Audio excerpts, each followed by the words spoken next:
नमस्कार मित्रांनो, मी शेळके वकील.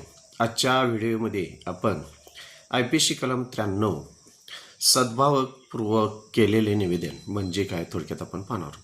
मित्रांनो, ज्यावेळी एखाद्या व्यक्तीनं दुसऱ्या व्यक्तीला सद्भावनेपूर्वक केलेलं कथन किंवा निवेदन हे जर त्या व्यक्तीला चांगल्या हेतूनं जर कथन केलेलं असेल किंवा सांगितलेलं असेल आणि समजा त्याला काहीतरी अपाय झाला तर ज्या व्यक्तीने केले त्या व्यक्तीवर गुन्हा नोंद होत नाही. याचं उदाहरण जर आपण पाहायचं झालं मित्रांनो, हॉस्पिटलमध्ये डॉक्टर असतात. त्या डॉक्टरांच्याकडं पेशंट जर तुम्ही ॲडमिट केला आणि पेशंटची आर्थिक कंडिशन त्याची शारीरिक कंडिशन जर व्यवस्थित नसेल आणि डॉक्टरने जर असं निवेदन दिले की सदरचा पेशंट हा मृत्यू पावणार आहे, त्यावेळी समजा असं ऐकून जर मृत्यू त्या पेशंटचा झाला तर त्याला डॉक्टर हे जबाबदार नसतात. या उदाहरणावरून IPC कलम 93 सद्भावपूर्वक केलेलं निवेदन हे गुन्हा ठरू शकत नाही.